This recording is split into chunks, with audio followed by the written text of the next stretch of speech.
Tipu Sultan was a Muslim fanatic. So you cannot celebrate a birthday or a Jayanti of a person by divorcing his religion, because all that Tipu did was persecute temples, demolish idols, and convert people in thousands. And this is not the version of the BJP, Bajrang Dal or the RSS, but this is the version by primary sources of historians. The state's case for celebrating Tipu Jayanti is threefold. First, he was a freedom fighter. Second, he was a lover of Kannada. Third, he was an apostle of peace and communal harmony. Let's go back to the primary sources of history and see what history actually tells us about Tipu Sultan. Let us not resort to either British historians or the Portuguese historians, because you may say it was an attempt at either demonizing him or at lionizing him. Let us resort to Tipu's letters himself. Tipu Sultan writes a letter to the king of Afghanistan by name Zaman Shah and pleads him and begs him to invade India. And ask him, please come and invade this country, let us establish an Islamic state here. Can we call this person as a freedom fighter? And coming to Professor Hunur's timeline of Kittur Channamma and Sangoli Rayanna, we should get our historical timeline right. Whereas Tipu Sultan was in the 1700s, in the late 1700s, Kittur Rani Channamma and Sangoli Rayanna were part of the 1857 uprising. We cannot apply one timeline for Tipu Sultan and the other timeline for Channamma and the others. Thirdly, this whole fiction of Tipu being a lover of Kannada, it beats all senses. Tipu Sultan imposed the Farsi language as the administrative language in the state.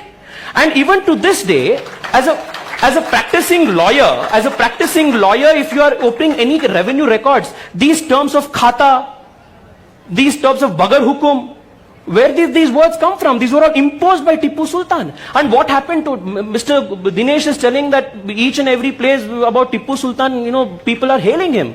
I would completely disagree with that. Mysore was renamed as Nazrabad. Calicut was renamed as Islamabad. Sakleshpur was renamed as Manzrabad. And our almanac system, one of the reasons why Tipu Sultan's Jayanti, the state found itself in a fix, was because Tipu Sultan removed the almanac, the Hindu almanac which was in vogue, and instead imposed an Islamic almanac which had only 350 days in the year. And because of that reason, people in everyday Mysore at that point of time started finding it difficult as to a Sunday in the previous calendar became Tuesday in Tipu's calendar. And that resulted in Tipu Jayanti also being celebrated on a different scale. Right. Lastly, this whole question about Tipu being benevolent to temples of Srirangpatna and all of that. An exception cannot be a rule. Louis Rice in his Malabar Gazetteer, Louis Rice in his Mysore Gazetteer mentions that under Tipu Sultan's tyrannical rule of 17 years, more than 8,000 Hindu temples were desecrated and idols were destroyed. And the only two temples in which everyday puja was taking place was the temples of Srirangapatna, because those temples were where his astrologers were praying. And the state government celebrates Jayantis of a lot of people. It celebrates Kanaka Jayanti, it celebrates Basav Jayanti, Ambedkar Jayanti, it celebrates a lot of Jayantis of people belonging to the state.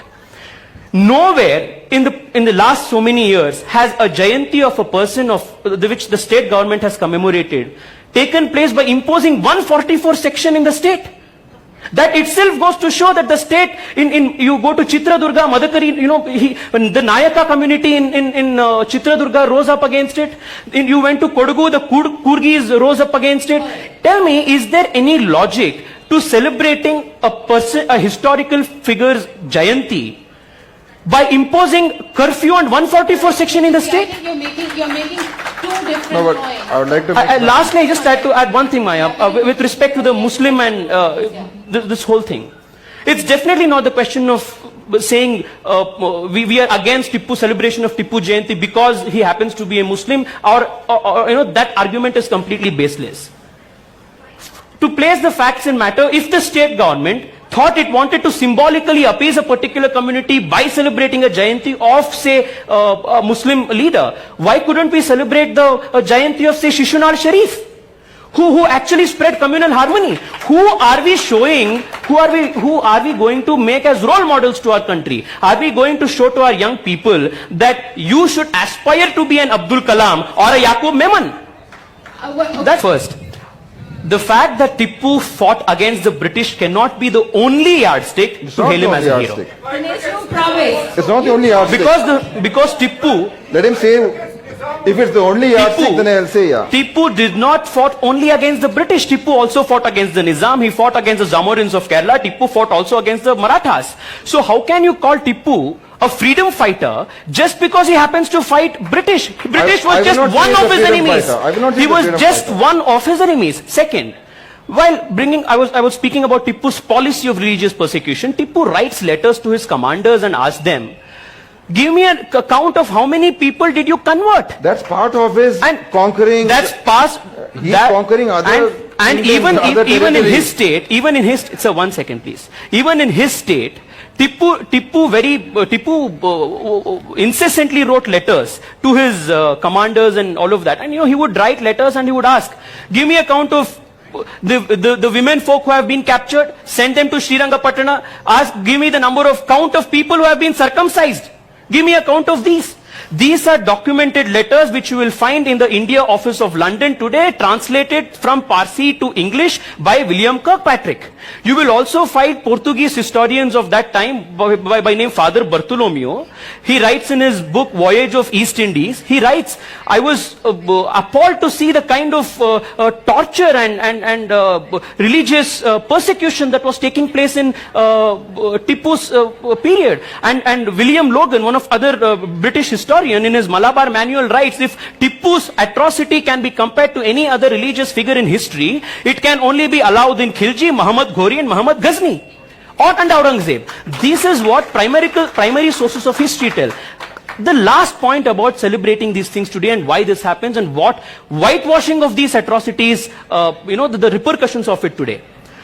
Well, if we are going to whitewash what Tippu did in the name of religion, in the name of expanding his Islamic empire, in the name of converting kafirs and establishing a Darul Islam in India, and if we are not going to observe or analyze what his motivations were, then probably today we will be at a loss to find out what the actual motivation is behind, say, an Al-Qaeda or a Lashkar-e-Taiba and ISIS. So this is the casualty of whitewashing history.